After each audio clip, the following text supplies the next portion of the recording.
And welcome to the podcast, guys, with Rob and Nando. Tonight, we have another lovely lady on the show, and before we have her introduce herself, make sure you guys subscribe to the channel, The Podcast Guys, on YouTube. We're also on Rumble, Instagram, TikTok, The Podcast Guys _.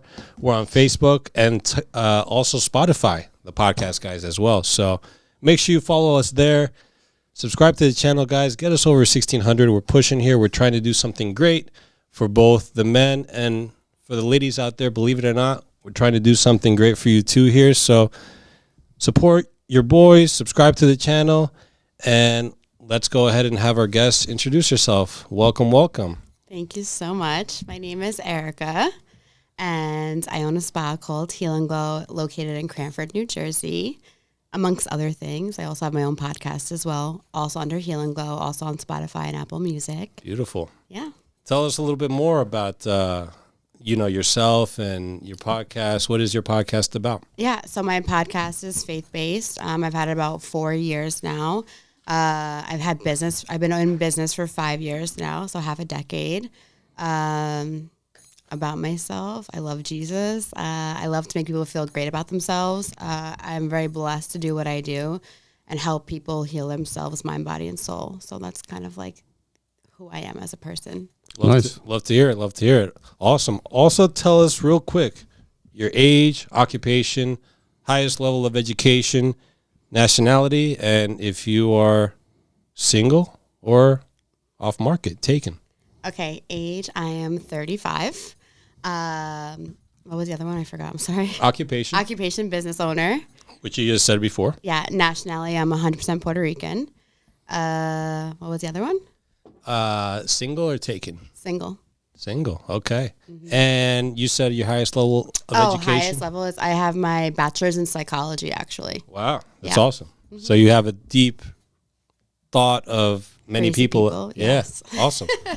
Awesome, good. So welcome to the show. Thank you. Erika with Heal and Glow, and we'll go ahead and have Rob kick off the first question. All right, so let's get this conversation going. So my first question for today, I want to get a female perspective on this. What do you think are some things that men do that piss women off? Like, it could be anything, their mentality, their behavior. I know women have their complaints, so I want to hear what they are. Wow, we're starting off really strong. Yeah. Okay, we're going right for the jugular. Right Love into that. it. That's what we always do here on the podcast, guys. I mean, there's a huge list. No, I'm just kidding. I think one thing that our generation is really suffering from right now is consistency. And I think that's something that I've seen in a lot of people in our age, younger, even older.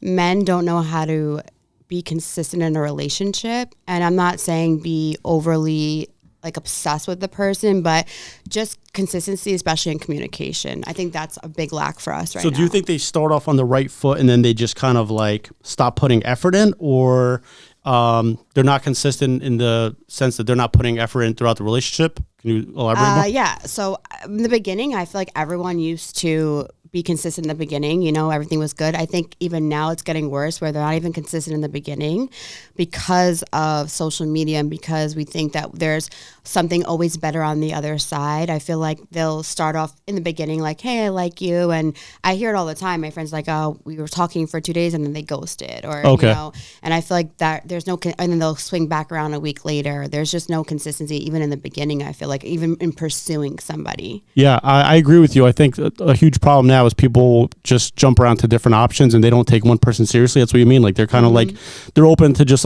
open dating, right? Open relationships, if you want to say. They're not focused on one person and making it work with that person or pursuing that person. They're just kind of I'm going to hook up with whoever. And that's where dating is in a way nowadays. So yeah, it seems that dating is very inconsistent nowadays. Have you dealt with men that have commitment issues at all? Of course. I mean, I'm 35 and I feel like clearly if I'm single, there's a reason for that.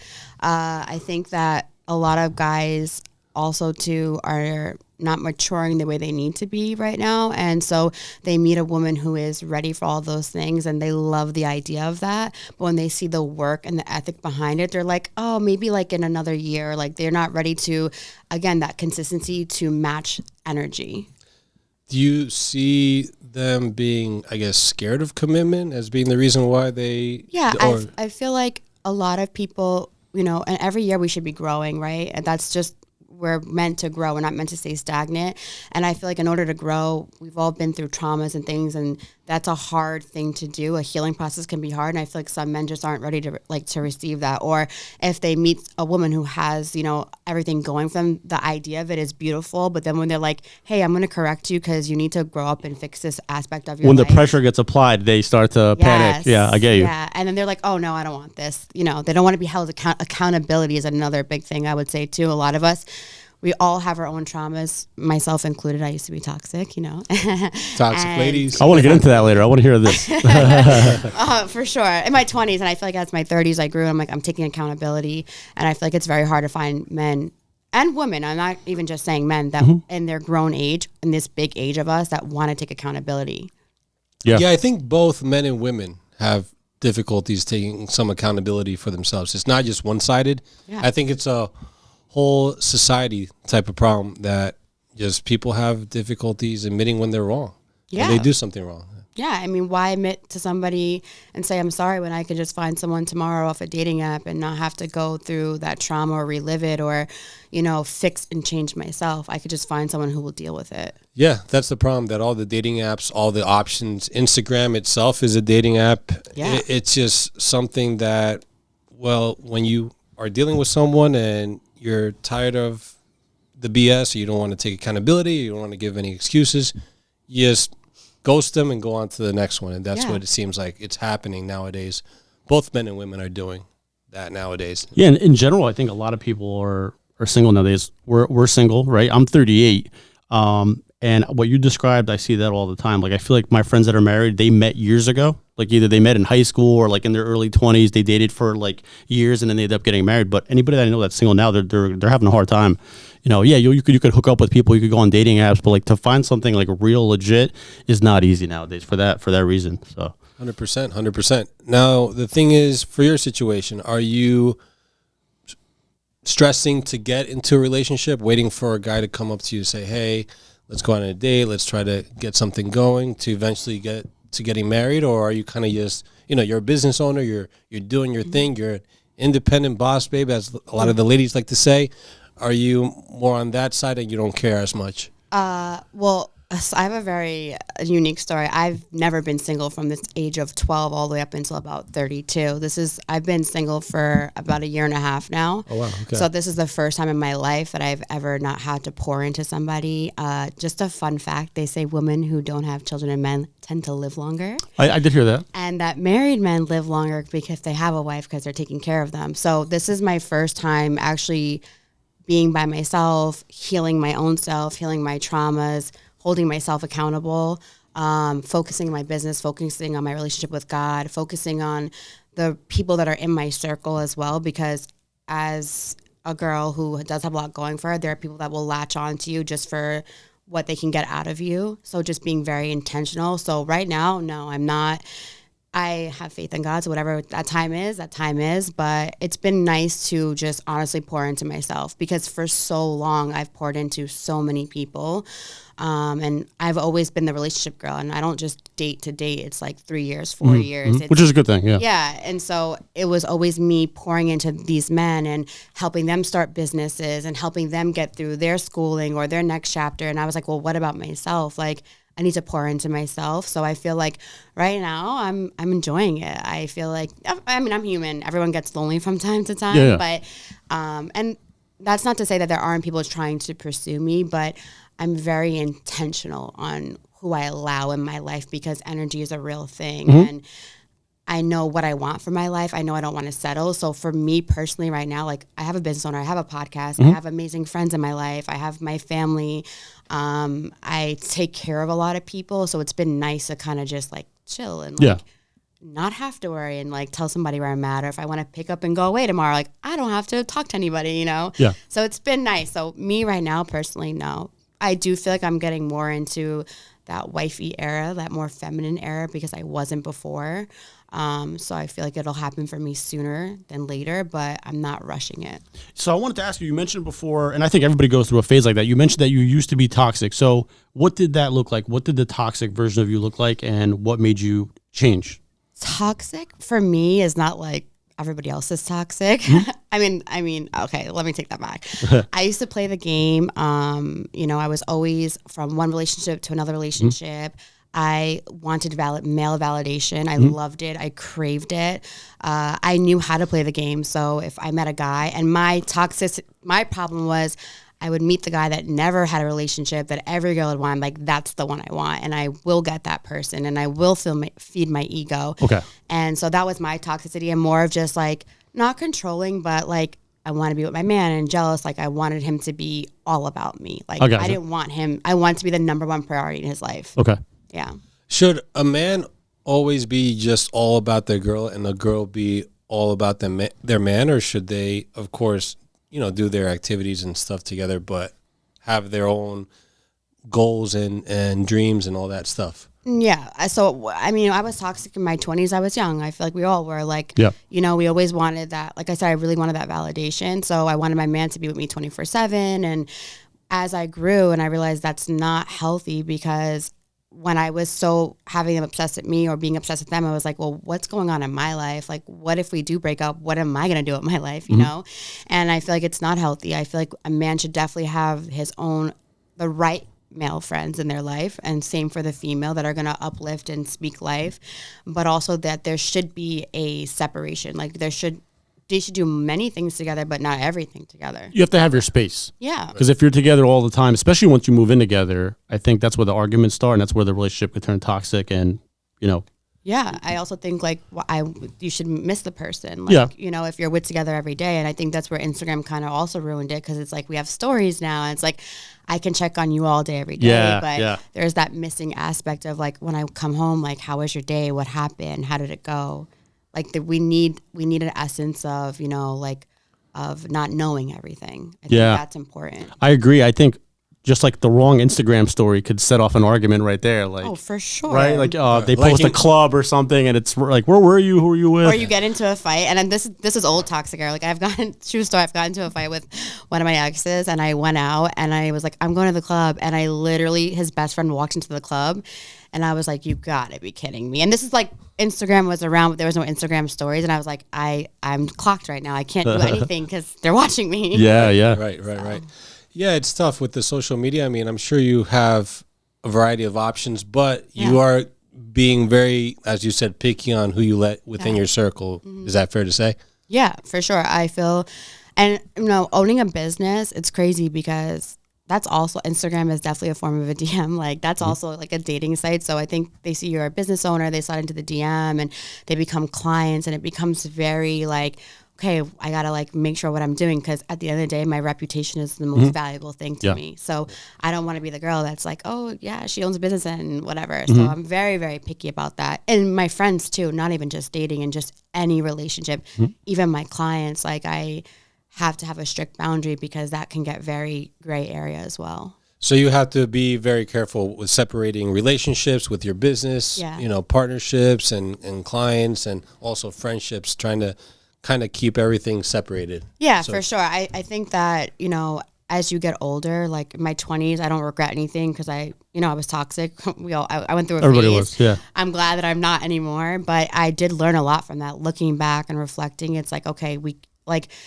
when you're a good person and good things happen to you, it's like a light, and people like want to come towards you. And I'm a very empathetic person. So I'll be like, yeah, you're my friend. And then I was like, why are all these bad things happening to me? I wasn't really looking at who I was allowing in my life. Yeah. Right. Yeah. Now you have to be careful as you get older. Now, looking back in your 20s, what advice can you give the ladies out there that are, that pretty much have their head full of nonsense when it comes to toxicity and dating and jumping around from man to man and doing partying, doing all these crazy things?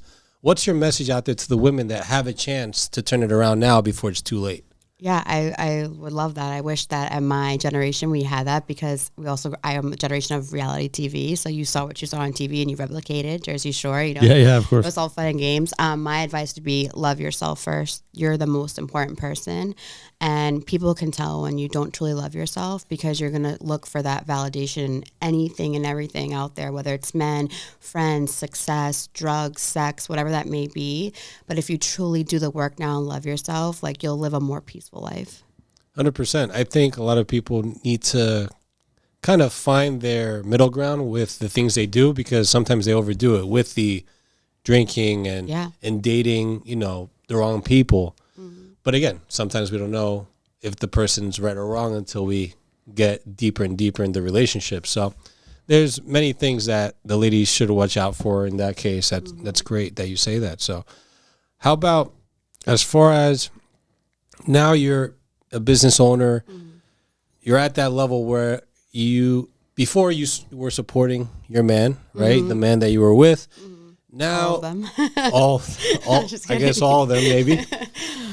But now, are you looking for that guy that's at your level or higher, or are you okay with taking on that guy that's working his way up? That's a great question. I feel like for me, financially, that doesn't matter to me. Because of the role that I'm in, I need a supportive man that can sit on the sideline as well. And so for financial, it doesn't have to be, I love to help people. So if you want to work out together, like I'm going to help you and give you my knowledge, and I'm going to build you up to be the best man that you can be.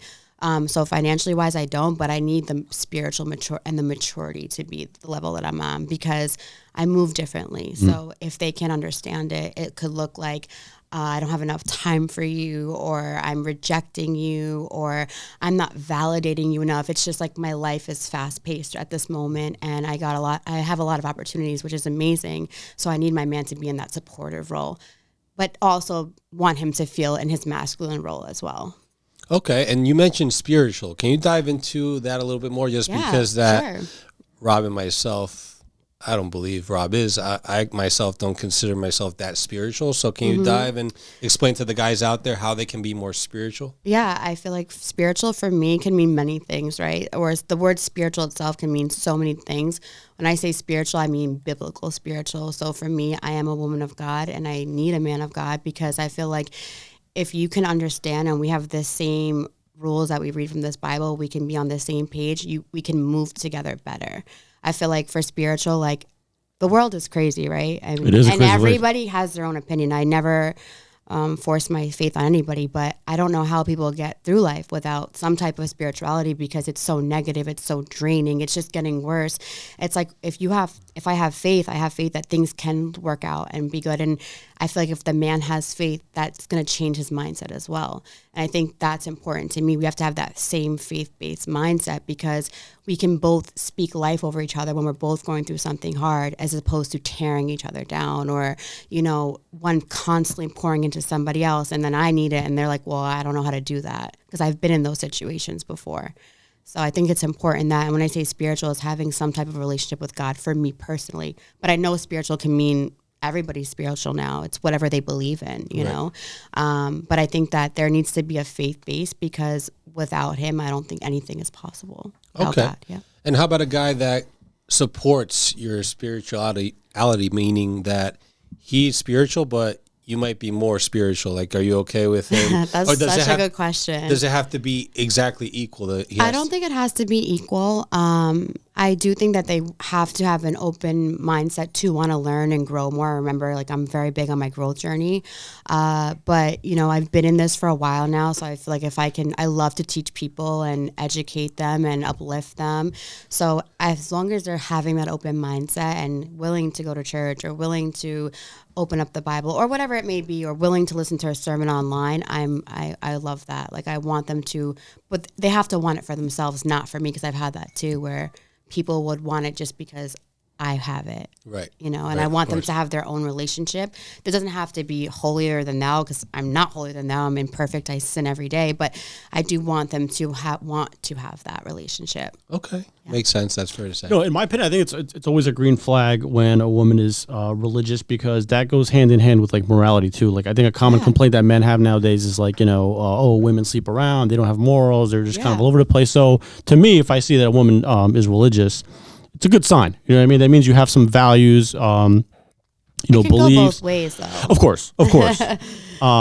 But yeah, to me, I think it's always a good thing. I was never super religious, but I do believe in God, and I was raised Catholic, so I definitely do believe in it. I don't think we're here for like no reason. So. Yeah, I'm there too with like faith and things of that nature. I was I grew up Catholic. And my mother's, heavy on the religion. So I definitely understand how positive it can be. And at the same time, I think people have pretty much lost a lot of their morals nowadays. I think it'll help people get that back a little bit. So, again, I'm not super, as Rob, same thing. We're not, super religious like that, but there's, there's definitely faith there. And I think some people, as they say out there, some people do need to find God, right? Yep. Yeah. I think that's a great point that you brought up, Rob, about the morals, because it's the same, right? I feel like if men were to have some type of faith and kind of understand, they would respect women, and it goes vice versa, because in our generation, I feel like the women are just as disrespectful as the men now. Like, yes, they are. Toxic Erika could play the game better than any guy. Like, and that's agreed. just the truth. And I've left go of those ways, but I've done my part of hurting men too, because, I knew how to do that. I think now that I'm changed, I feel like I never want to do that. Like, it also brings us a sense of conviction of like, why would you want to hurt somebody, from your own selfish reasons? And I think hurt people. And that's kind of what we're stuck in this cycle right now. Yeah, agreed. Back when you were in that era, what were some things that you would do to kind of like, if you wanted to like really break a guy, like what were some things that you would do? You don't have to go into detail, obviously, just like general. Yeah. I mean, I could definitely, ego was one of them. Shatter their ego. Yeah. My mouth was really disrespectful, and not in a way of like, I'm going to curse you out, but like I would know your weakness and I would use that against you. I was going to say, I think women, when it comes to like arguing, they know they have that thing in their pocket that they'll say that'll just ruin you. And it could be just like one sentence, and they'll keep it there till. And my thing was like, I really tried to hold it down, but the second I really felt disrespected, instead of just walking away and keeping my mouth shut, like I had to have the last word. So I'm going to go there. Women they can't physically hurt, well, they could physically hurt you, but they will emotionally destroy you if you bring that out of them. Yeah. I've been through it too, yeah. Yeah, of course. Emotionally and mentally destroy you, I believe. Oh, yeah. I got left in shambles. And Oh, no. my heart. Yeah. No, there's a lot of guys out there that they get broken because something that a woman holds against them, something, as Rob said, you remember that they did something wrong, they have it in their back pocket, like, oh, well, you remember the time that you did boom, boom, boom, and they smack him in the face with that. Yeah. I think that's such an important thing to touch on, because since you have been through that hurt, right? I've been through that. So I started that because when I was 15, I got cheated on, and I was like, oh, this sucks. And I was like, I will never be the person to ever get cheated on. So I became the cheater. Really, honestly, in my 20s, and I was like, I'm going to be one step ahead of the game because this one person. So now think about that, changed my whole personality, right? And so imagine like someone like you could have been the most amazing man, and some girl shattered your heart. It's going to change and alter your ego and your personality. And that's our problem, is instead of dealing with that trauma, we like, the guard goes up and it's like, well, I'm going to hurt you before you hurt me. Yeah, good point. Yeah, so I totally get that. Like, it sucks, and I'm sorry you went through that. Yeah, no, I appreciate it. I think everybody goes through, we've all been through our negatives, of course, positives, but through our negatives in the relationships like that. Now, do you think it's fair for something that you went through in a previous relationship for you to carry that on to the next relationship, where that next guy, for example, for you, could be the most amazing guy in the world, give you everything and treat you well, and you take this, oh, well, I don't know, he might cheat on me or he might do this to me. Is it right to take that into the next relationship, that negativity? No, absolutely not. And I think that's the problem with like a lot of us and that was my problem, was I would go from, instead of dealing with the hurt, I would have the next backup. Like, okay. And my thing was, the guys that would meet me would be like, you're just such a wifey material. Like, I don't want to just date you to date you. And I would, again, being a people pleaser, be like, okay, like, let's be together, even though I wasn't fully healed yet. And so whatever, in the beginning, I could kind of like, everyone's their best behavior for the first 3 months, right? So you kind of push those feelings down, but then something triggers what that last person did. And then it's like, now that poor person is now unfortunately getting all the anger from the last that you didn't release on, and that's not fair. And I think guys do it too. Yes, they do. They do. I think both men and women do. I think that if you go through something with that one person, it's the business that occurred with them. If it's over, you leave that behind and try to open, as you are positive, open to a positivity with that person. Of course, you have to have your talk and, have your agreement where, like, hey, if we're going to have a relationship together, it's going to, we want to be on the same page on certain things. So it doesn't get into that negative situation. But I think that's where when the first question you asked me was like, what is the most, like, the men don't communicate it either. It's not until like, I say something and then I'm like, why are you so mad? And they're like, well, my ex used to talk to me like that. But it's like, well, you should have told me that from the beginning. I didn't know. Like, men tend to hold stuff in. Yeah. Why? I think it's because we don't like to bring out the emotional side of us. I think men, like, if they feel themselves getting sad, they'll turn it into anger, or they'll just bury it deep inside of themselves. Yeah, and men are more logical. Women are emotional. So there are, women that do. Of course, we're not talking about in absolutes or all women or all men, but most women lead with their emotions. I've had women that I'm not even in a relationship with, and they get upset about something that I didn't even know they got upset about because they didn't say it.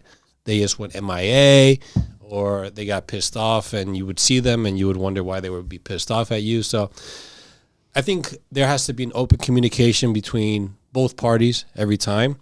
And I think that's how relationships can thrive and last long. Yeah, I agree. And I feel like we don't give enough time to heal in between. And that was a big thing for me. Instead of dealing, I would just replace. That was a really big, and that's very toxic. Because I was going to say, I think when everyone's in their toxic area, you also choose, like, I know for a fact that looking back at it, I was dating certain people that I shouldn't have been dating, but I just enjoyed it. I found it attractive at the time. And then as you get older, you kind of like learn, like, okay, these are the type of people that I need to not mess around with, because I knew that was a mistake at the time and I did it anyway. And you kind of like walk into that on your own, right? So as you get older, I think you become more selective in what you want. And we were doing an episode where we were saying, like, men are always going after looks, but as you get older, you learn that lesson too. It's not just about looks. You have to also make sure she has the right values and morals, because if you just go after looks, you're gonna get played nowadays. Yeah, for what guys should be looking for is not just the looks. That's what brings you in. That's the attraction, the connection that you start building right there. But it's, of course, it goes both ways, but what men are looking for from the women is respect, honesty, communication, and of course that goes both ways. There has to be, that's how relationships thrive and build and grow and start off. For it to take off, those things have to happen. If they take off without those things happening, then those people are together maybe for the wrong reasons. Maybe they're together just because they like how great things are in bed. But how long would that type of relationship thrive? We don't know. It might be short. It might be long. It depends. But for the majority, it's usually the short time. And then you're on to the next and on to the next. So that's the thing. People don't stick to a relationship too long. I mean, what has been your longest relationship? Oh, baby, I'm a serial relationship. I've been 4 years. 4 years is your max. 4 years is my max, yeah. Okay. And then you've had others where it's been like all of 1 mine year. never have been that short. It's been like 3 years, 4 years. And for majority of them, I was the one that left. It wasn't that the guy left me. It was like, this is no longer serving me. This is not right for me. I want more. I would outgrow the situation. So I was the one that walked away. It could have been longer. It could have been 5 years, 6 years. But I was like, no, I want something different. It's not sitting right with me anymore. So, do you feel like those years were wasted, or did you learn something very big, important from those years that it was worth the while? Yeah, I feel like I learned so much about myself. I don't feel like any relationship. I feel like in any relationship, whether it's dating someone or friendship, family, there's a lesson and a blessing. So like for a lot of those, like, I got to travel. I did feel some sort of love, I've had great memories. And then there's like a lesson, like you said, oh, this is not the type of person that's for me. What did I love about this person, but what is a non-negotiable with this person? Yeah. And so when I would look for the next person, I'm like, okay, like I want to try something different, but I don't regret anything in my life. I don't regret any person that I loved, because I feel like at that point, and even if I loved them more than they loved me, they needed that love. Right. So if I could have if I changed their life and they said, oh, Erika always like gave me love and I have nothing bad to say about her, and that, I feel like then my job is accomplished. Yeah. Okay. And have those relationships, when they've ended, have they been amicable, or has there ever been where it's like... Some of them were. Most of them I feel like were amicable, or because the way I would leave, I mean, I wasn't always perfect. I would either like find somebody else or kind of like abruptly just be like, I don't want to be in this anymore or pick a fight. I need some space. Yeah. No, I wasn't even, I need some space. I'm like, I need to find myself. You would make it clear, like, this is done. Yeah. But I would always go back, thankfully, and apologize. That's one thing I would say. Like, I know I did wrong. It was my mechanism of leaving. And I've had conversations with almost every one of my exes, and we've always been in a good place, which I'm very, like, I also believe that there should be no bad blood. And I've also been done wrong. Like, I wasn't the only toxic person in this relationship. Right. But I have definitely reached out to them at some point and always wanted to make it amicable, because I feel like whether we were young, whether we were, our circumstances are making us that way, I feel like life is too short. If something was to ever to happen, at one point in my life, I had love for you. I feel like we should be able to like see you somewhere and be like, hey, what's up? How are you? And it's good to end it at least on good terms and have that closure. Animosity, yeah. Yeah. So once in a while they'll check in with you. Hey, how are you? Or you'll do it back to them, check in with them. Yeah, like one thing about me though is like if we break up, you'll never see me again in person. I will avoid every single place that you go to. You block? I don't block. I don't believe in blocking. I feel like that's too much effort on my part. But if you happen to text out, I never block anybody. I'll always respond, and because I don't know what they need or what they, I will always say, how are you? I hope everything is okay. I've been praying for you. Like, I hope everything's good. Okay. Yeah. There hasn't been one that you really wanted to block, but you instead of blocking them, you were like, hey, I have this business that I started. I'm thriving, and you want them to see your success. Yeah, of course. Part of my ego is always going to be like, one thing about me, I am the glow up queen. So a breakup does me well, I have to say. Like, I will, and it's funny because they'll say that they're like, one of my exes, like, once we broke up, like, you literally thrived. And I was like, yeah, I'm never gonna go back and talk bad about anybody. You helped me in that frame, but like, now that's my motivation to do better. Like, so did I ever want to block anyone? No, but I personally, and I have a very strong will, I won't ever check on you either. Like, not in a bad way, it's just like, I don't, for what? Like, check back on exes? Yeah, like I'll let them reach out and that's fine. I'll always answer, but I don't ever, like, even on their Instagram, I'll just mute them and keep it pushing. Like, I don't need to know what your life's up to. Like, not in a bad way. It's just, I have really good discipline like that, I guess. Right. Like, mute their posts and stories so you don't see them pop up? Yeah. Okay. Yeah. Have you ever had any temptation, either yourself or from your exes, to rekindle a relationship at all? Yeah, for sure. I mean, for me personally, when I'm done, I'm done. So that's why it also lasted 3 or 4 years. I would constantly forgive and forgive and forgive. But I feel like women and men are different, right? Yep, definitely. When a woman, we mentally break up with you first before we will physically do it. Yes. So for me, if I'm mentally broken up with you, there's a good chance we're not getting back together. There's only one that I've ever entertained it, because we did have a very healthy relationship. So that's a totally different story. But other than that, no. Women separate themselves emotionally before the breakup even happens. Like, in other words, you're already... Yeah, we zone out. Like, I get you. And that they say, like, the worst thing that could ever happen is a woman who stops caring, and it's true. We'll still be there. And the crazy part is we can still, like, have love for you and still tell you what you want to hear, but we are so mentally checked out. Yeah. Yeah.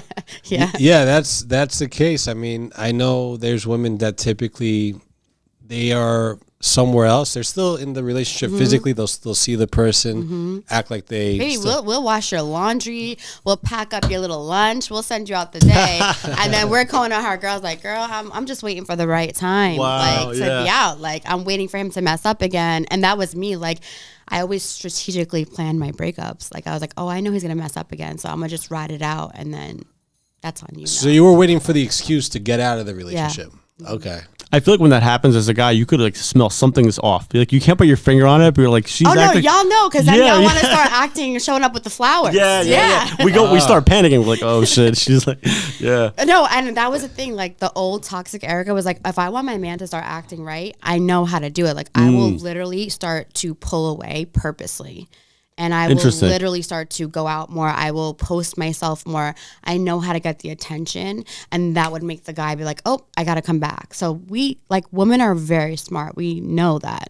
That's a good one for the guys to kind of jot down, because if that's happening to you, I think we're like so simple that we're like naive a little bit. Like, sometimes stuff like that happens and we don't read it right. We're not good at like reading, signals and signs, things like that. So we're not, right? So, well, the thing is that we like for the women to be a little bit more clear. If you've checked out, then talk to us and let us know. But there are going to be women that check out.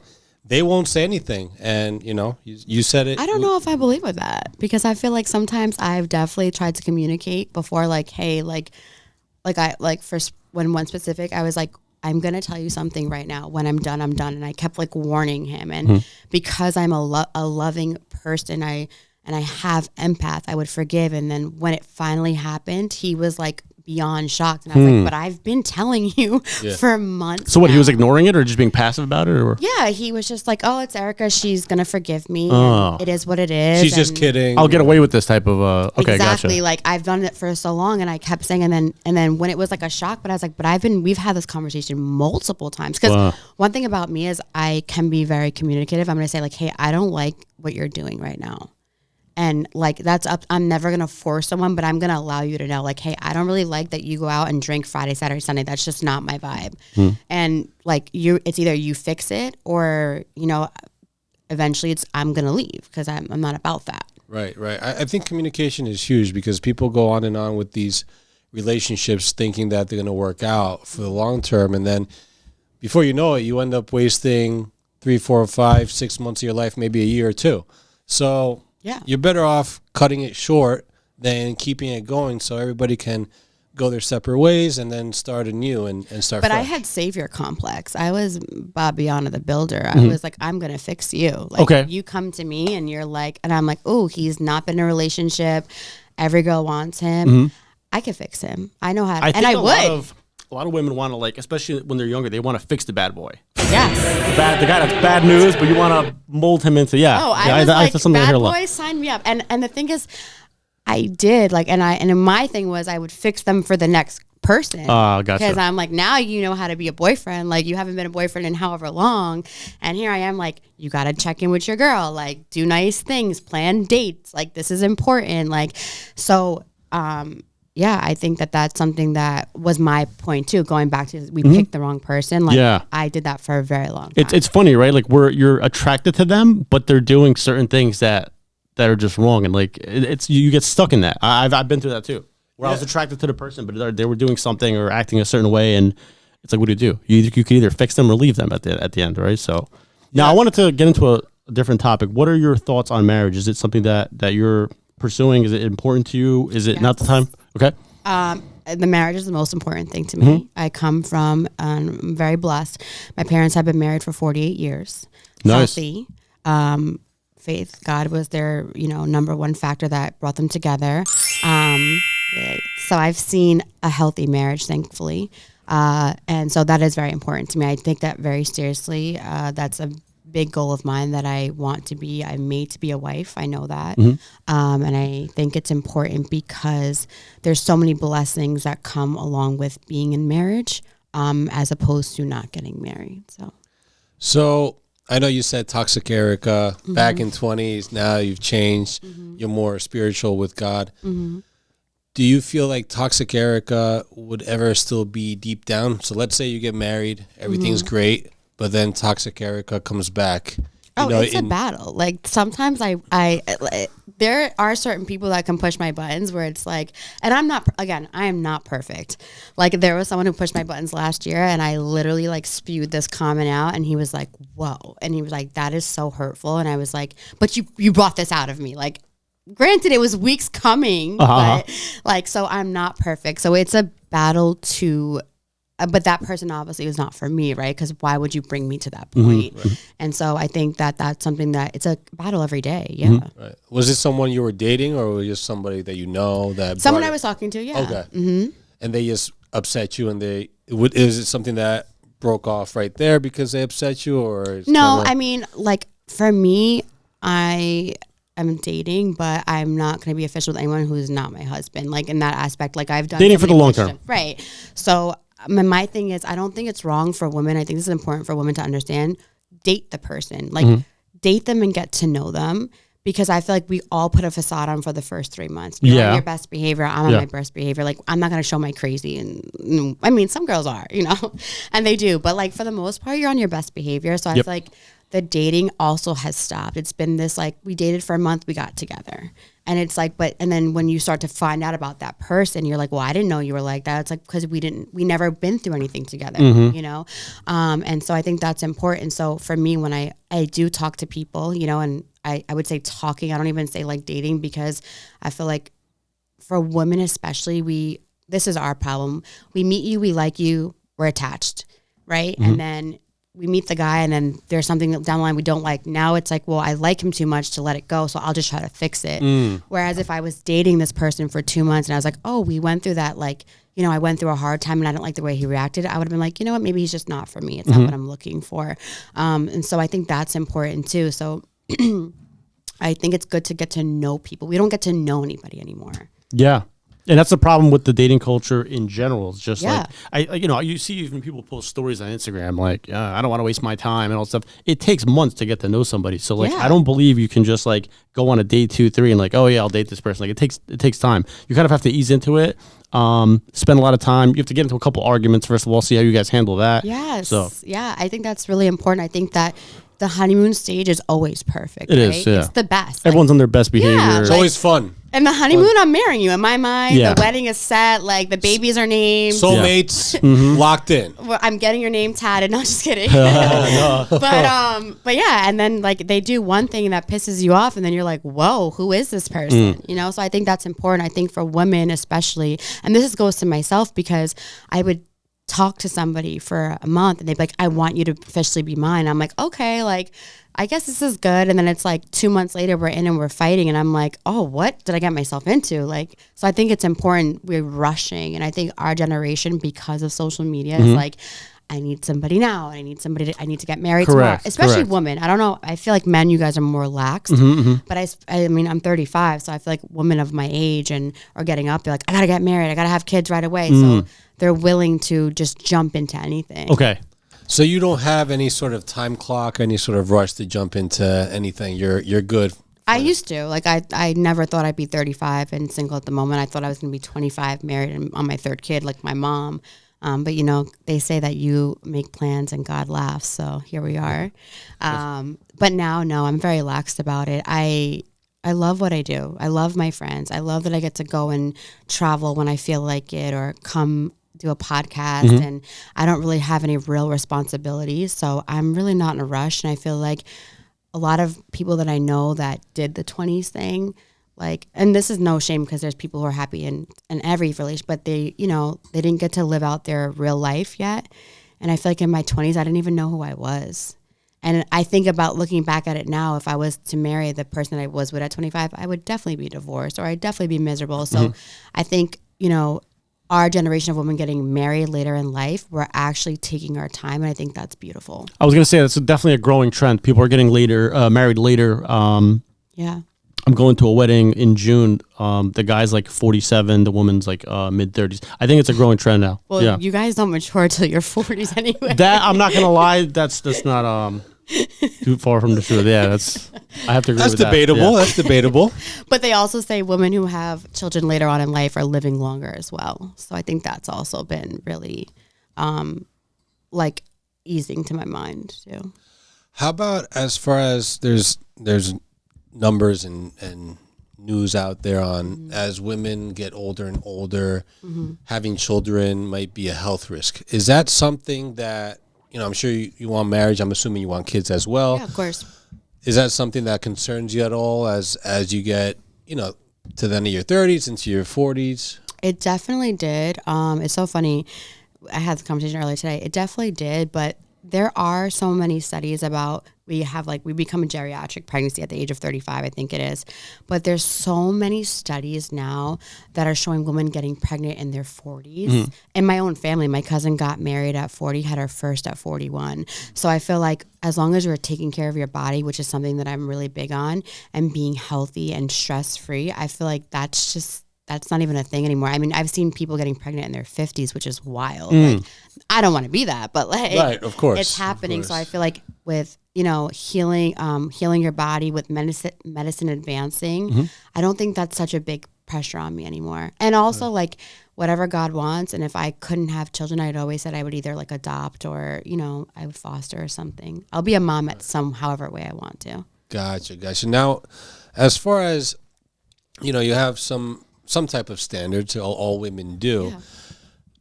Do you have them to the point where if a man isn't able to fulfill those standards, you will just stay, all those standards, every single one of them, you'll stay single, you won't have kids, and you'll just, kind of do your own thing? Or are you okay with maybe lowering the standards a few notches just to be able to get some compatibility with a man? So I feel like we all have standards, but no one's perfect. Mm-hmm. So I feel like I can make a list, and if the guy has 8 out of 10, I'm happy with it.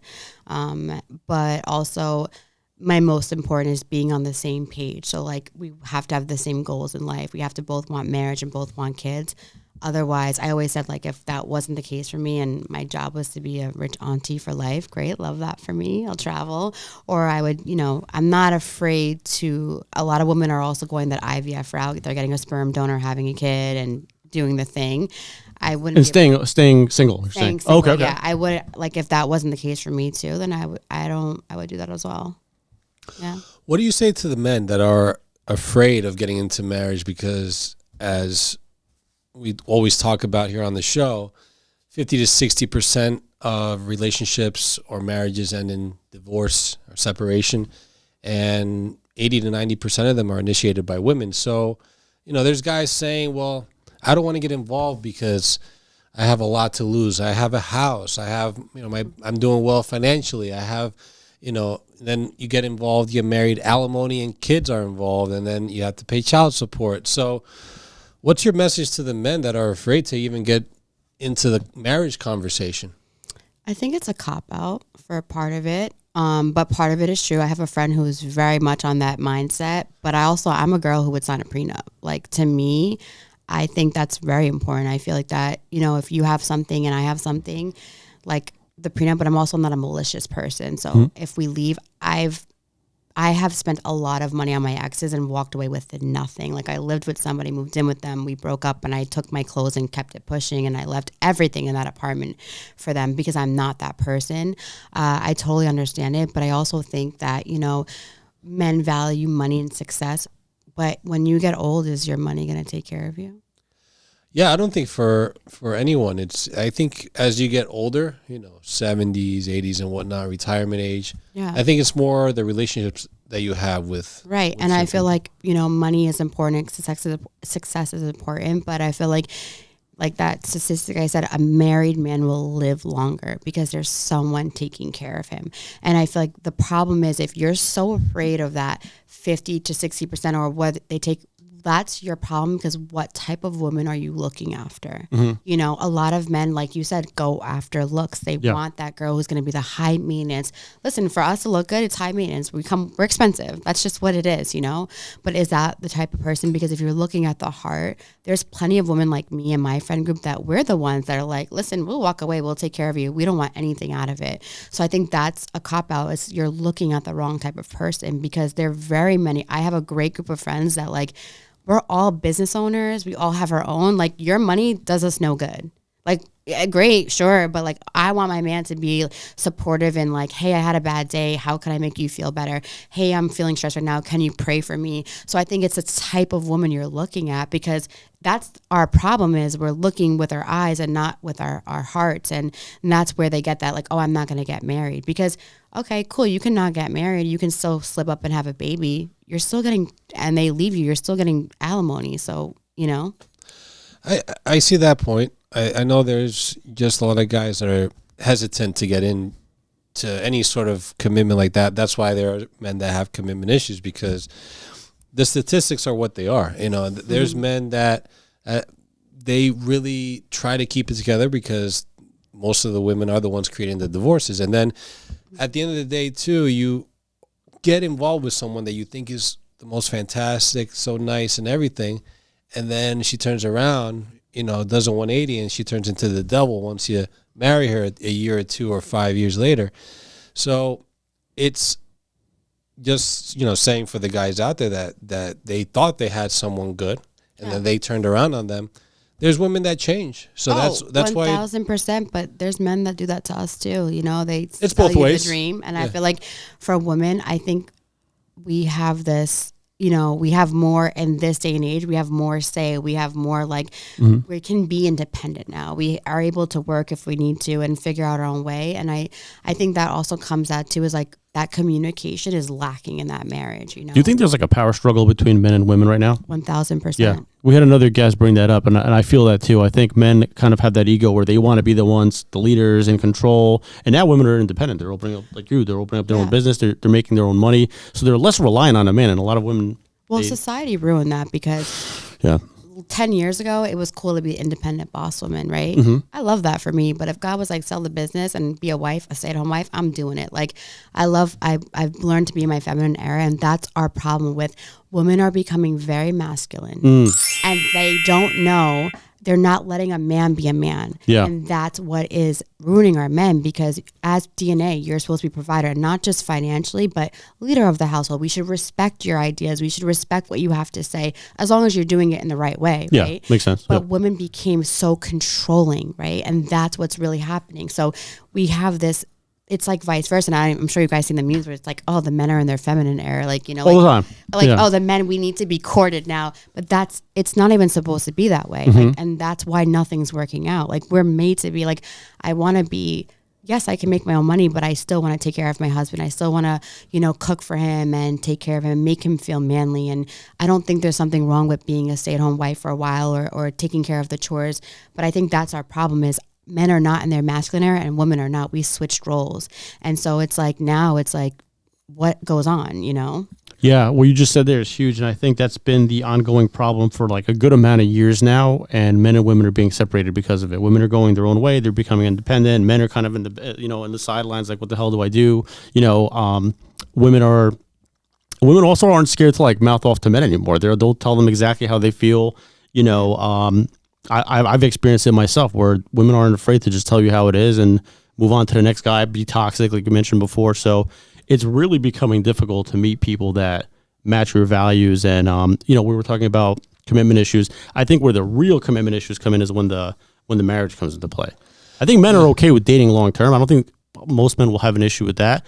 But once they start feeling the pressure of the marriage, they can back out. I think if they change some of the laws, maybe men would be more open to it, but they look at the patterns and what's been going on. Men are like stat guys. We like to look at stats, right? We're logical. We look at the numbers. We see other podcasts and what they talk about, and all they talk about is divorce rates. 70% of women initiate divorces. And another argument I hear is like women will say, well, why does he care about getting divorced if he's broke anyway or whatever? And like the truth is, even if the guy's broke, he's still going to lose half of whatever he has. So I think that's why guys are like really scared of marriage. Yeah, I mean, stats are stats and numbers are numbers. And the fact of the matter is that if any man gets into a relationship and eventually works into marriage, they are like scared because they see what's happening. There's a lot of divorces. I mean, you're talking about 50 to 60% of divorce rates in the country. You're thinking if you have 10 couples in the room right now, that 5 of them at some point in their lives will be divorced. That's scary. And the thing is that men lose out the most. So if men didn't lose out the most, I think they would be more inclined to being okay with marriage. I mean, if marriage was quote unquote happily ever after and you couldn't get out of it, I think it'd be a different story we'd be talking about. So I don't agree with men lose out on the most. I think you guys lose out financially, maybe, if even that. But I know a lot of single moms out here struggling with no dad in sight, no husband, nothing. They leave, they get with the next girl. It's your problem now. They take the house. So I think if we're going to look at both sides, we have to look at both sides, right? There's a lot of single moms out here. And then another part of it is because the man is not present in that, they break up and that child does not know how to be a man because they weren't around a man. So now we're creating men that are not really men and they don't know why. So I think that it goes both ways. And I feel like men might lose out financially, but we lose out emotionally. We lose out spiritually. There's so much that and then it's on us because, you get married, you get divorced, right? You have kids. The mom is going to get full custody for the most part. So now we have to take care of a child, take care of our own broken heart. Dad gets to be by himself. heal how he wants to, see the kids part-time. There's so much that goes into that. And I feel like when it comes to, you mentioned something, right? So statistically, there's 5 people in the room that would get divorced, right? 5 couples, yeah. Right, 5 okay. couples, yeah. So I have a question for you. If there's 5 millionaires in the room, right? What's going to happen to the 6th person? They're going to become a millionaire? Statistically. Usually the 5 people that you're surrounded by, then, that 6th person would become a millionaire. Yeah. Correct. So I think it's the same thing with marriage, because I feel like if you saw a healthy marriage, which a lot of people have not, but if you find the people that are in your circle that have a healthy marriage, they'll tell you marriage is the best thing that ever happened to happen to them, especially the men. So I feel like we have to look at both sides of it. So you guys are logically, statistically, yeah, but I can tell you many married couples that are happy, healthy, thriving millionaires because they work together. So I think it's your mindset at the end of the day. It all starts with our mindset, right? So if we're all in the room and, I say the sky is blue, and then you say the sky is blue and your sky is blue, and the next person, when they're like, the sky is purple, they're gonna be like, no, you're crazy. But I think it's who you surround yourself with is really important, because there's so many benefits to marriage. And I'm not even just talking about like the physical, I'm talking about the spiritual, and how the kids are raised, and healed people raise healed people. Whereas hurt people, we continue that cycle. So I feel like it's really important to look at who you are and evaluating. And that's something I had to go through at my toxicity. I was toxic because I hung out with toxic friends. Right. So like, it's funny to like, oh, I can get this man to pay for this. Like, let's watch this. Right. Let's go out and like get free drinks, and that's all cool and fun. But then when I met somebody who was like, oh, I kind of want to be like that person. Like, there's this peace about them. There's this glow about them I can't understand. Then you find out what they do differently. You change your circle. And I feel like that's the problem too with marriage mindset. Statistics, yeah, but they don't talk about the other 50% that are happy, that are thriving, that are loved, that are making the most amount of money because there are 2 household income, that get to go on vacations and live out dreams because things are actually healthy and happy. So I feel like it all comes down to mindset on that. So men are basically focusing on the wrong side of the coin too much. They're too focused on the stats and like the negative side of it, but they're not giving the positive side a chance. Basically, I feel like that's anything, but that's anybody. Like, my cup is half full, right? And life, anybody can be that. It doesn't have to be a men. It's just the type of mindset that you are. Like, business, let's look at businesses. I think it's more than 50% in the first year you're going to fail, and by the grace of God, I've been here for 5 years. But had I listened to everybody around me, and if I went through statistics, I would never be where I'm at. So I think it is a mindset thing. And I think it goes back to having that faith, right? That faith tells you, faith is not logic, but we think logically. And so I feel like if I'm faithful, right? If I have this faith, I'm going to like not look at those stats. I'm going to be the one that does make it. I am going to be on the 50% of the good instead of the 50% of the bad, I see what you're saying. So you have a point for sure. There's no doubt about it. There are women that go through it when they become single mothers. They go through a lot. Once you have kids, it changes the whole situation up. Definitely. Yeah, I agree with that. There's definitely truth to that. But I know that there's a lot of guys that it's not they lose it just financially. There's a lot of things they lose. They lose it mentally. They lose everything too, when they get divorced. So there's a lot more than just financials. Yes, financials a big part of it. Yeah. But we lose it though too.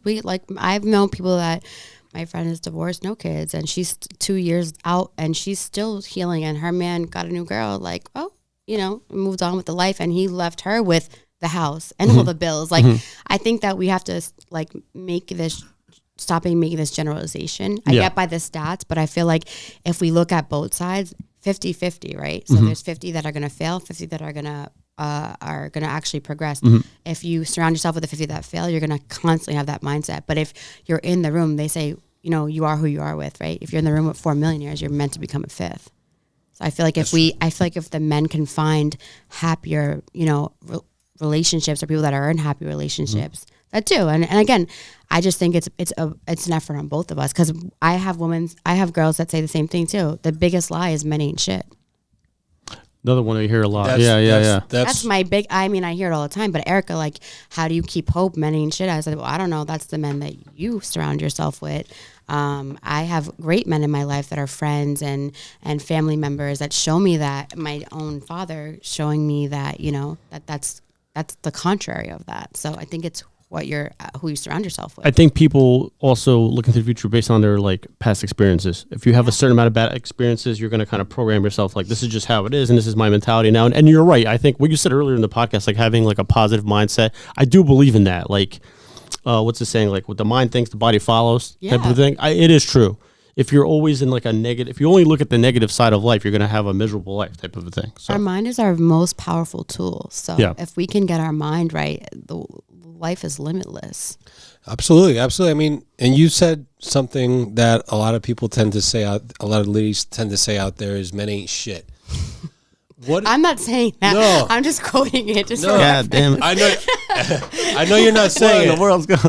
I mean, do I believe it sometimes? Sure, but like, no. I'm just kidding. I know you're not saying it, but that message out there, when guys hear that, they're like, is that something that's supposed to motivate them to try to get into a relationship with women? Because when men hear that they're not shit, then they're like, we're like, we know, but you don't got to tell us that. And it's like, okay, let me ask you a question. Yeah. I tell you that men ain't shit, right? Yeah. And you're pursuing me, and I'm like, why do I think men ain't shit? What's your next move? Jeez. With that particular woman, or just you're pursuing me, and my go-to outlook is men ain't shit. What do you do? What's your next move? Me, I'm on to the next, because if men ain't shit, then if you think I'm shit, I'm a man, then what are you gonna? We're not even together yet. What are you gonna think when we are in the talking stage, then dating? Yeah, if I heard that from square one, I would probably just consider that done. Yeah, I would. I would look at it as, well, we have, there's because it's a negative annotation against you, right? So I feel like for me, the Bible says we have life. Our tongue speaks the power of life and death, right? So I don't ever speak that. Even joking around, I used to be that, like, men ain't shit, or I used to be like, I'm broke. Why would I speak that over me if that's not something I want? And I feel like that's the thing is, that's our woman accountability, right? You might have hurt me in the past, but Nando might have been the best thing that could have ever happened to me. But my mindset is men ain't shit. He's out the door. I didn't even give him a chance. So I feel like it comes back to that mindset of like, listen, we've all been hurt. That's just human nature. There's never one that we're never, and we're going to continue to get hurt. But why would I miss out on something that's so amazing because of a past relationship? And I think that's our problem too. That's where the woman needs to take accountability, is if you're in that men ain't shit era, go heal yourself. Period. Boom. I like that. Because once you heal yourself, you can now see that it's energy is reciprocated. I meet Nando and I'm like, hey, like, you're the most amazing person ever. I want to help you in your career, and like, I'm gonna do the best that I can. What is he gonna end up doing? He's gonna end up reciprocating that back to me, as long as he's healed, right? Another thing is, men don't know how to receive love, and that's been an issue. Can you give us a few examples of that? How that looks? I've had people where I have, I'm at the store and I think of you and I'm like, hey, I bought this home. And they're like, why did you buy me that? And I'm like, well, I thought it would. Oh, they're not willing to accept that. Okay, I gotcha. It, or in general of like, I'm a very positive person. I'm going to tell you every day, like, I hope you have a great day. Like, like I'm always going to uplift you. And they're just like, they don't know how to respond to that because they've never received that. Interesting. They never heard great job. They've heard you're not doing enough. That's so you don't know how to receive that. I think that's an example of, like I mentioned earlier, like emotionally men have that wall up a lot of the time. Yeah, I think that's the problem, that even if women aren't saying men ain't shit, then they're doing something else to give men the message that they're sort of worthless, with respect to that situation with that girl. Men don't want to feel like they're worthless. They have pride. Men have pride in what they do. Big pride. And they, of course, kill me with the pride. Yeah. Well, yeah. I mean, men don't want to be put down like that. That's why I think men have a wall up. You hear compliments from your parents, friends, things like that. It's different. Versus a woman, you try to do the old-fashioned things like buy her flowers, buy her chocolates. Remember special dates.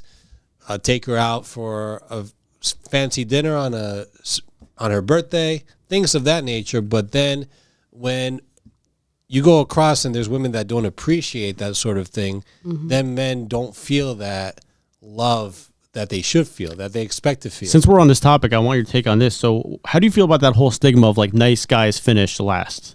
Do you believe that to be true? Yeah, I do believe it to be true because I feel like when you're not healed, who wants a nice guy. You have to understand something. It goes back to how you grew up, right? So I saw a loving father or a loving husband show my mom love every day, and vice versa. My mom would get up at 6 a.m. in the morning. She was a stay-at-home wife. She would cook him dinner, cook him breakfast, have coffee with him, set him off for the day, wait for him to come home, take care of all the kids. I saw that love, right? I believe in that. My problem is that people, it goes back to what you perceive as love. If somebody's constantly telling you as a kid, you're not good enough, but that's your mom, but they take care of you at night, you're now perceiving that as love. You're perceiving, so I think that's where it really stems from, is how do we perceive love? Some people perceive chaos as love because that's what they grew up in. So it's like, well, if you're not yelling at me, then you don't love me. And I'm like, well, excuse me? Like, I'm not going to yell at you. Like, or I've had a guy tell me, like, you don't get jealous over me. You don't care about me. Like, no, I'm actually very secure in myself. I love my man to look good. And if you get a, as long as they're respectful in that line, right? And you get hit on, kudos to you. Great. Like, we both get hit on. Like, we can play this game all day. Like, but it's like, no, jealousy should not equate to love. That's insecurity. So I think it stems from how we grew up, what we saw as an example of love. And that's why I think men can't always receive it. Like, think about it. What was the nicest compliment you've gotten from somebody you've dated? On the spot, I don't think I'll be able to come up with one, to be honest with you. I don't know. It's going to take me a while for and that one. one. That's sad, because if I love you, why am I not telling you I love you and I appreciate you? I should be telling you that every day. God forbid you can get hit by a car tomorrow and something happens. I'm going to leave this all inside. And I feel like that's our problem. As a generation, it was so uncool to show feelings.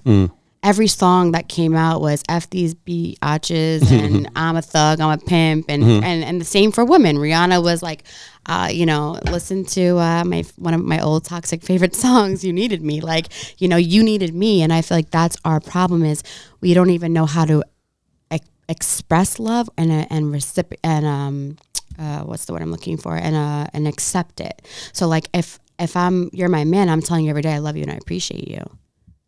That's wonderful, because I don't think that happens enough within relationships. I think not at all. There's not enough. Prime example. You guys couldn't even give me an example. No. Yeah, I can. Of course we've had our handful of relationships and dating and all that in the past, but talking stages and all that.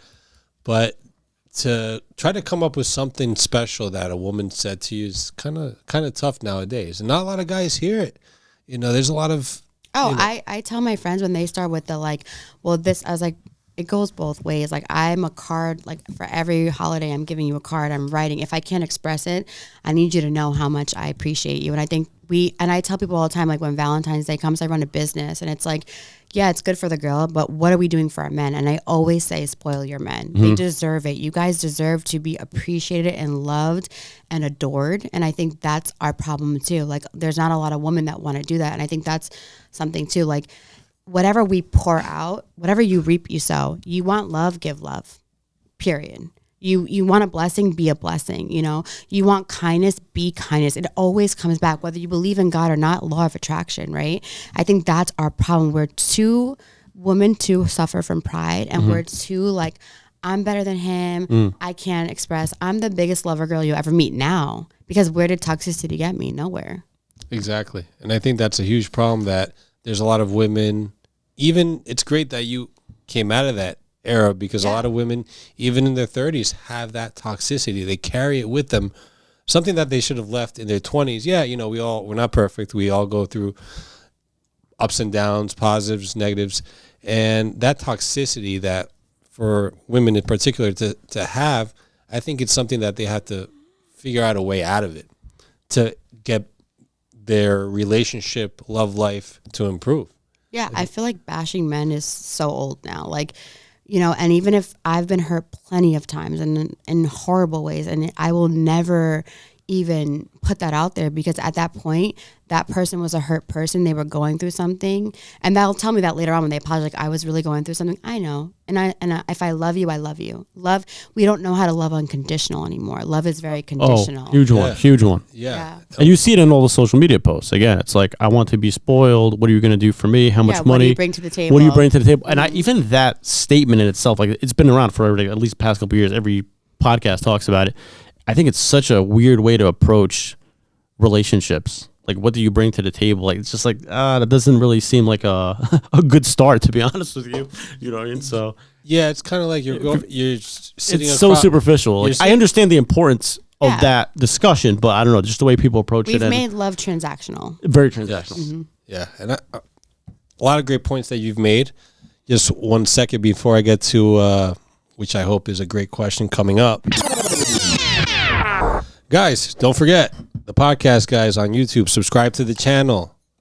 Follow us on Instagram, TikTok, Rumble, the podcast guys _ the podcast guys 5 on X, and the podcast guys on Facebook. And if you can't watch us at work because we're too controversial, then the podcast guys on Spotify. Also, Erika, plug in your business one more time. Yes, follow me on my Instagram. It's at Heal, HEAL, the letter N, Glow, GLOWCO.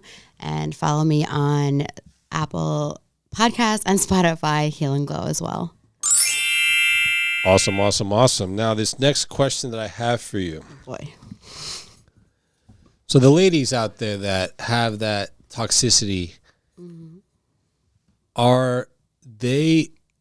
I mean, you've come out of that. You said the toxicity can come out if it, it's that deep down, but it can come out if it's something, a guy really causes it to come out somehow. But for the women out there that need to heal, what do they have to do right now to heal? The women that are completely lost, what do they have to do? I think it really starts with looking at yourself and reflecting on. Look at your life and where you are at this very moment. Look at the friendship group that you have.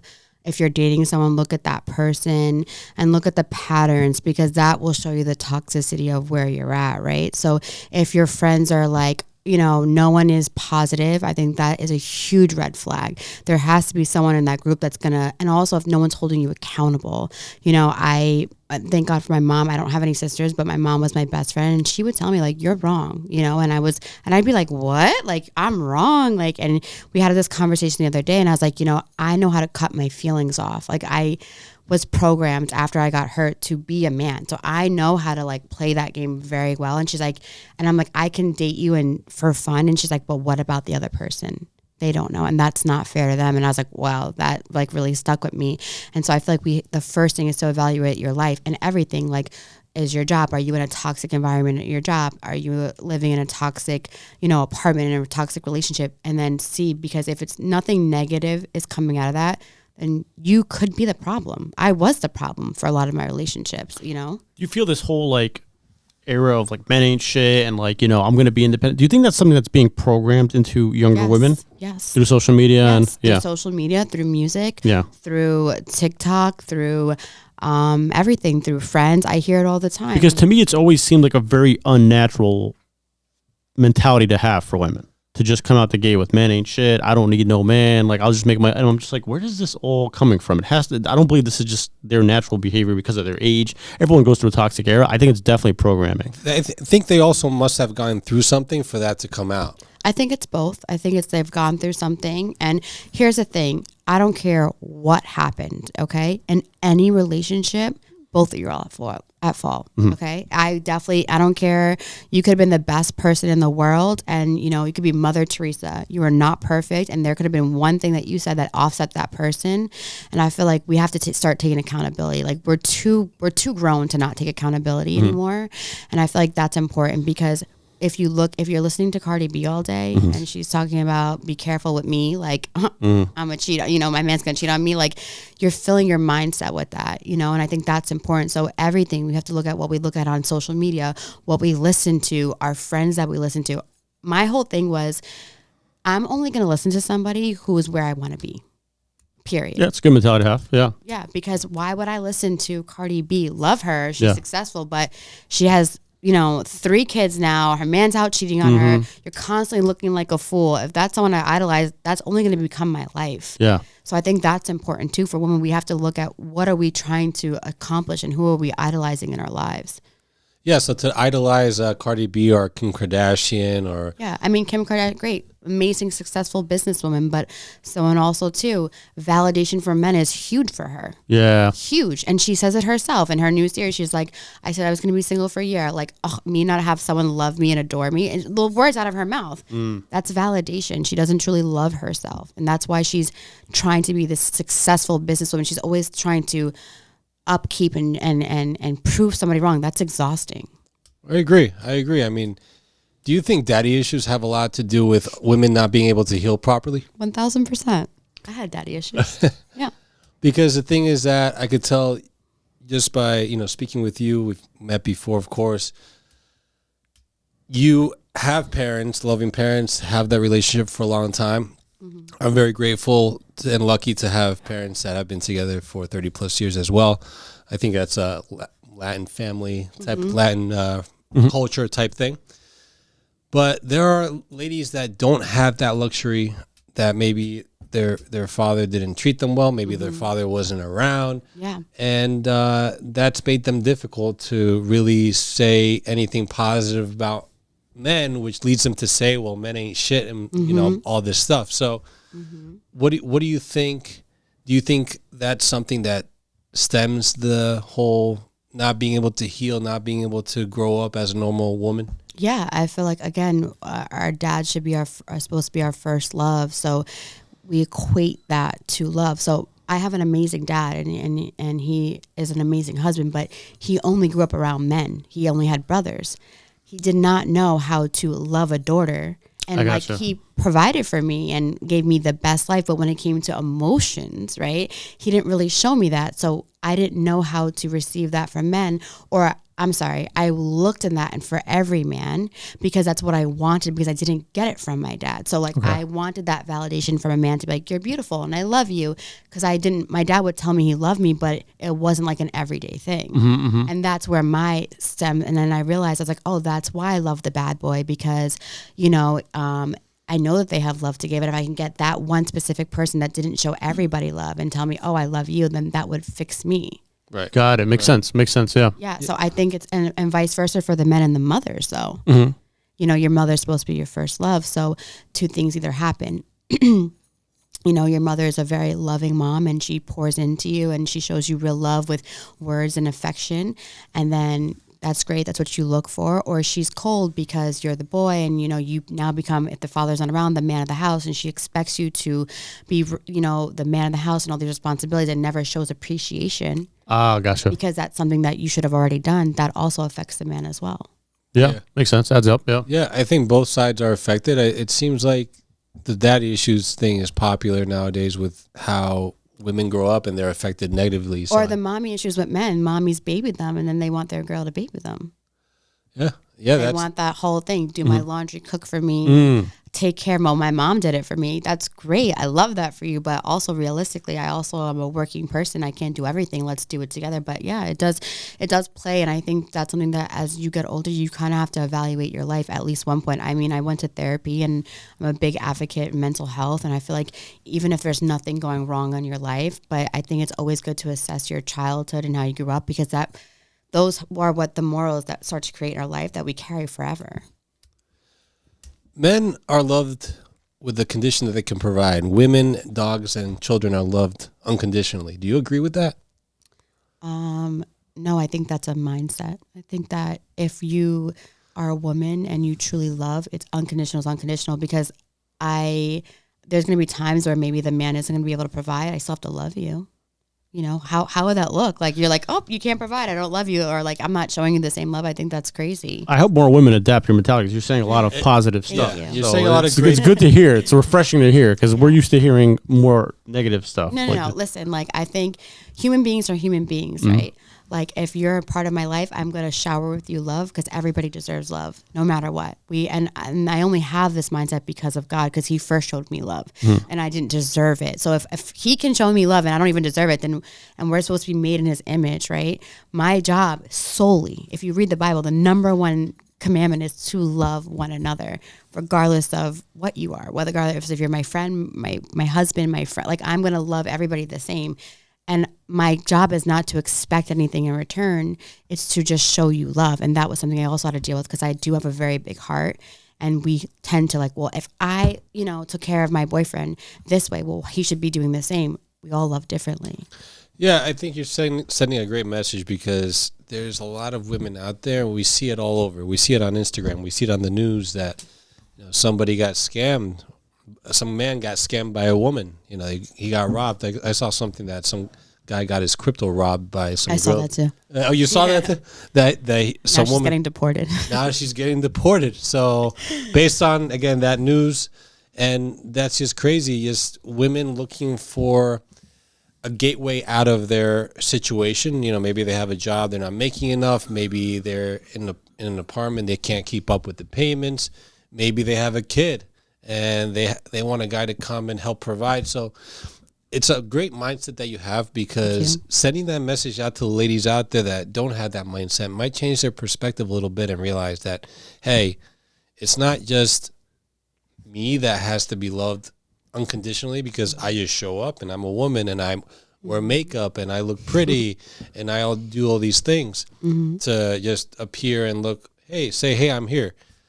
But also that the guy needs to feel like he's not going to get taken advantage, that the guy is going to feel that he's going to be loved, that he's going to be able to depend on you to carry on a strong and healthy relationship. And that's the part that guys won't tell you, because they don't want to get vulnerable. They don't want to talk about soft stuff, so they keep it in. And when men get vulnerable, women see them as weak. And when women see men as weak, they kind of don't want to be with them, because women are about men protecting them. I think what the worst part about our society is that we're in competition with each other, which I think is crazy, because and this whole independent thing that grew out of like, we can be independent women, I felt suspect to that. I became this, I don't need a man, I'm going to do it for myself. And then this is why it goes back to moral and faith, because I can only do so much alone, right? But if I have a partner, we can do 10 times more together. And the society is pitting us against each other, but really we're meant to be together. It's community, it's unity.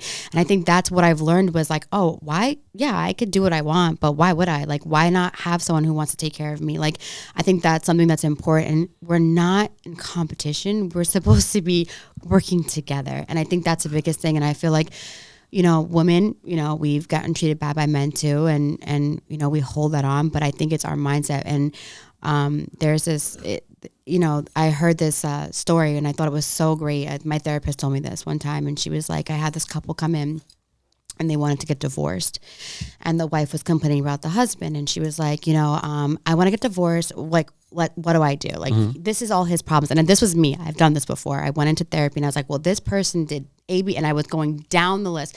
Trust me, the man had his issues. And after coming out of that, I was like, oh my God, I was the problem. Like she made me self-reflect on me. And I'm like, oh my gosh, there were so many things that I wasn't making easy for him. So anyway, the couple comes in, the wife's like, I want to get divorced. And she's like, okay, serve your husband for 30 days. And she's like, what? And she was like, serve him. Like, get up, start taking care of him. Regardless of how he acts to you, serve him. Fix the marriage right away. 30 days, the best marriage I ever had. Interesting. So I think for us, a lot of women, and I get it, we want to be independent, but sometimes it takes us to make that move. And I'm not afraid to do that anymore. I'm not afraid. My ego, I had a big ego for a very long time, which is what we suffer with as well. And I feel like if I know that if this is going to work and if I can show you love, you're going to reciprocate eventually. It's interesting you told us that story. We just had a lady on that was a relationship coach, and she said that a lot of the times she would sit down with a couple, and the person complaining, she would sit down with them and be like, hey, everything you're saying is valid. I agree with everything you're saying. But for a moment, let's kind of focus on what you're doing. So I could, and a lot of the times the person complaining would figure out like, shit, I didn't even think of it that way. I didn't think about what I was doing, right? Because you're always looking at the other person or pointing fingers at the other person. You completely forget that you could be affecting it too. Yeah. Again, another great message that you're spreading. And that's when I say that we're bridging the gap here on the podcast, guys, because a lot of people out there, especially the ladies, like to say, well, they're hating on men or they're misogynist or whatever the case may be.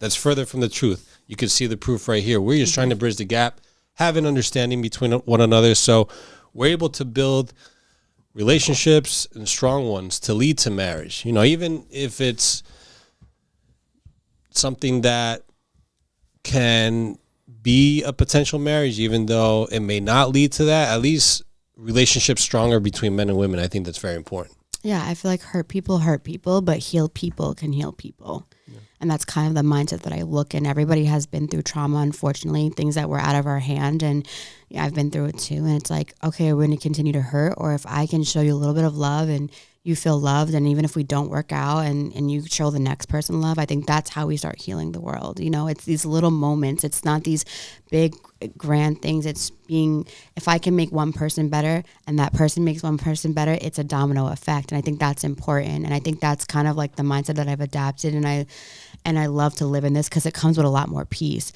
But also, like, you know, don't be the girl that is also getting ran over. Like, you have to have your boundaries too. Yeah, you know, like there's only a certain amount of, you know, things that you can take. But if you're truly trying in a relationship and you put your ego down and be that first person, the man will most likely follow, and vice versa for the men. You know, there's some men that, you know, and if they don't, then you just know that that's not your person. You know, if it's after a while, it's not changing, then that's when you walk away and say, okay, this is not for me. But I think that we need to be putting out that love out there.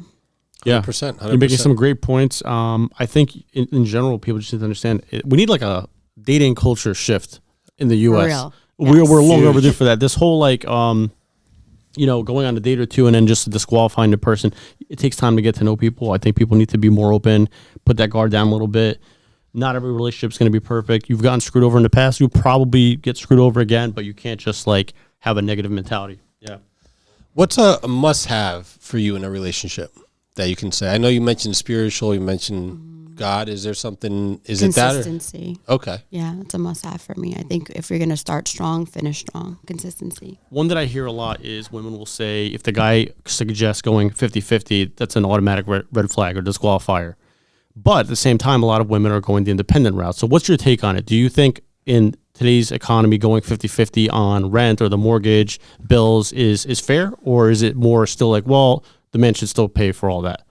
I'm laughing because there's times where like I feel like I was provider. Yeah. It happens. Nowadays, yeah. I feel like if there's an honest conversation about it, I feel that, you know, what are your goals, right? Because if you're honestly talking about it and your goals are to buy a house, then sure. And it plays on money as well, right? I feel like if a man is making more money, I do feel like then they should put up more of the bills. But then my aspect was, okay, if he's paying the rent, I'm going to pay the utilities. I'm going to buy the food. I'm going to cook the food. I think it's a partnership. Yeah. This 50-50 is like, you're already starting off the bat wrong. You know, It's like, setting off the wrong tone. right. It's like, so, okay, 50-50 fine. But, you know, if you're making $100,000 and I'm making 50, like that's not, I don't think that's fair. But if we're working towards the same common goal, then fine. But I think that 50-50 off the bat is a lot of people are just like becoming roommates. Like, why not just get a roommate? Yeah. 100%, 100%. Yeah. Is it fair to ask, once you're starting to talk to a man, vice versa, to ask each other, or mostly women do this to men, what do you do for work? Is that sort of a natural question to have in the conversation, or is this something that when men hear that as one of the first couple questions that they should have a kind of like a red flag type sensation coming up? And no, I think, what do you do for work? No. How much money you make? Maybe. I think that's a different story, because if I'm getting to know somebody, I want to know if we have anything in common. Like, what do you do for work? I'm generally interested. I'm interested in you. You know, you're a realtor. Cool. Maybe I have clients for you. Vice versa. Just giving like an example, right? But if they started to ask like, how much money do you make? I think that in the beginning, yeah, red flag, because what is my money going to do for you? You know? can a relationship be successful with both partners having different long-term goals? No. So let's say you have your business, you have Heal and Glow, which is, I know, doing fantastic. Thank you. It's going, and then your partner, your dating, relationship, husband, whatever the case may be, he's supporting you, but he also has he may have his construction business or his real estate business or whatever, maybe he manages some big accounts, whatever it is. Would you be okay with that, or do you have to have some support for each other in your businesses? I think that's okay. I think when it comes to goals, I'm looking at like kids or no kids. I think that's important. Faith-based, do you believe in marriage? I think those are more. So I think if it's, business related, and you can understand each other, then I think that's okay. But I think when it comes to bigger things, how do you want to raise your children? Do you both want to live in New Jersey? Maybe someone has an aspect of traveling the country and the other person doesn't. I think those, no. But yeah. What's the most spontaneous thing you've done as a couple with somebody else? Yeah. I feel like I'm a very spontaneous person. I love to go on dates. So like anything, we're going on a trip. I can't think of it as a couple right in the moment, but you did do something recently. You want to tell the people what you did spontaneously on your own? I flew to Puerto Rico for a day with my friend, and we had the best time. But that wasn't even the first time. I've also flown to Florida for a day as well. Okay. Just to get out. I like to live spontaneously. I feel like life is short. And the person that I'm dating, like if I'm like, hey, tomorrow let's fly to Paris, and they're down, I would love that. Like I've done things like that too. What would be an ideal first date for you? Honestly, you're going to think I'm crazy. Two things, and it's not what you expect. Okay. A coffee date. Okay. Or a museum. Damn, she's answering everything. You have a good mentality. Yeah. Cool. Do you think that if women saw you say that type of date to them would be quote unquote boring? Yeah, 1,000. They tell me all the time, I'm never going to go on a dinner date. If someone invites me, it's an absolute no from the beginning. I don't feel like, why are we going to, you don't need to spend $300 on me to interrogate me and interview me. Let's sit down and have coffee. Tell me what you're passionate about. It's during the day. If it sucks, we can leave after 30 minutes. If it's great, we still have the rest of the day. Then maybe we can do something else after. Money is not important to me. I want to know your heart. I want to know who you are. Yeah, I think that's big because the dinner dates, women like sometimes to have that as a first date, and that's a huge red flag because it seems like women just want to be taken out and they want free dinner, and it's happened to the best of us at some point in our lives. And you take out a woman and she swindles you and you never see her again. It was a free meal for her and her. I feel like I very much value my time now. So like if I'm going to go to dinner with you and we're going to do a 3-course meal, baby, that's like 2 hours. If I don't like you, I'm sorry, you're not worth my 2 hours. That's why it's better to just knock it out quick. Go get coffee and you'll know. True. I'll know. And I feel like for me, I'm very in tune with myself. I'll know within the first 30 minutes if I'm going to like you or want to pursue this. And I feel like men do too. Men are very based on looks. They meet you one time. I don't care how good look you're not. They're going to know if they're attracted to you from the very first meeting of you. And if they're not, what's the point? And there's nothing worse than having to sit there for 2 hours if you saw off the gate. I've been on bad dates, yeah. Oh, shit, yeah. We've all been there. Yeah, and I'm like, let this end now. Yeah. And men aren't too fond of those dinner dates that don't go well because I also just feel like it's you're fake, your interview. It's like that's what you do when you go for a job interview. Like you're gonna tell them all they want to hear.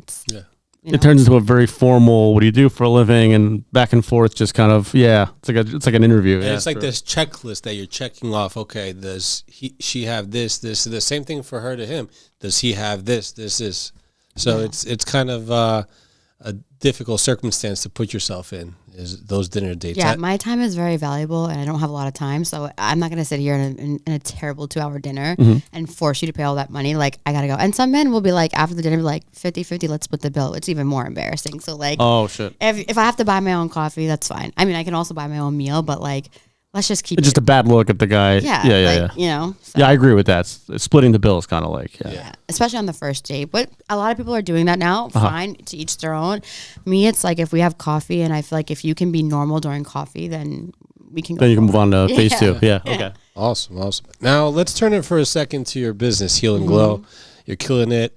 What services do you provide so the people out there know? Yeah, so I offer infrared sauna sessions, so 30 minutes and 60 minutes. I also offer foot detox, teeth whitening. We have the leg compression sleeves. And I just started doing Pilates, teaching girls Pilates. Nice. Awesome. Is there, now taking it to dating, is there any activities in your business there that couples can go to Yeah. and do some activities? Yeah, so we do have couple sauna sessions you guys can go in together, and a lot of people do come with their significant other. And I've done like for Valentine's Day, I'll decorate the room for you guys. You can bring champagne. We provide like chocolate. So it can be very intimate as well. And I feel like there's no better thing than healing your body with your partner and doing feel good things with your How long is a typical session? 30 minutes. That's cool. Yeah. Nice. What's the most favorite way you like to relax in Heal & Glow, and or for people that come in as a couple, for them to come in and relax? So my place is extremely relaxing, which is the best thing ever. So after they sweat, they always feel good. It releases endorphins, oxytocin, serotonin, and dopamine. Very similar to doing a workout, but I call it the lazy workout. So you feel amazing. It's like a natural high after.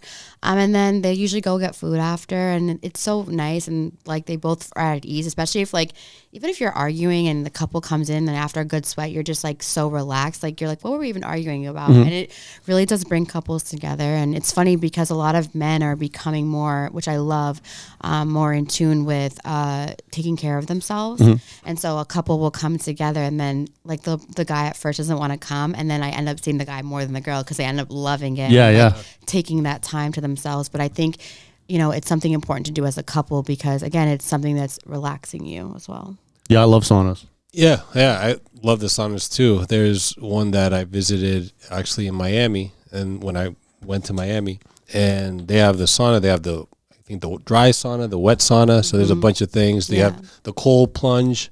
You have the jacuzzi. So there's a bunch. It's funny. Every guy I've ever dated, like, has never been into the spa, and then like I bring them into my world, and then that's it. They become like the spa man, and they're like, "Oh, you went to the spa without me?" I'm like, "Yeah, I needed a break from you," So it's fun to introduce men to another way of taking care of themselves. And normally I'd be the one to treat them to the spa because that's like my world. I want to bring you into my world. I love doing that for them. That's awesome. That's awesome. Now for people that are stressed, I guess couples that are stressed, I'm sure that's what you suggest them to come out to the spa. Is there something specific that they can come in and do to? Well, I want to ask you. So, infrared saunas, how do they differ from regular saunas? Does it give out? That's a great question. Yeah. So infrared is dry, and infrared is one of the only saunas that can actually heal the body from the inside out. So what it does is it mimics yourself getting a fever. So you don't sweat as much right away, but once you start sweating, you pour out, and it starts to heat up the inside of your body, which actually pushes out all the toxin from your major organs. Boost your metabolism?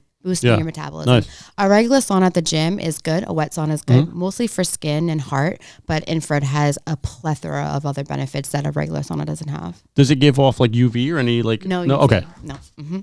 Yeah, I think that that's huge with stress in that case too. I'm sure people really come in all tired from their job, or maybe they difficulties in the relationship. There's I have tension. a lot of men that have high stress jobs, lawyers, doctors, nurses that come in because it's their stress relief as well as building their immune system. So it is really good.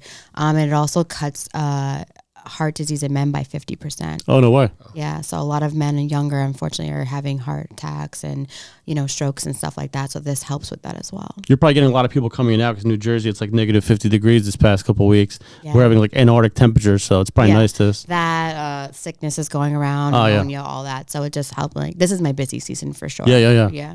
How much does a typical day cost at the spa? So my spa, I've made it very affordable for my community. So 30 minutes is $30. And the hour is $50. And then if you want to do any of the add-ons, like a foot detox, other blood compressions, is $20 to add it on. Teeth whitening is a little bit more. It's like $100 to get your teeth whitened. But yeah.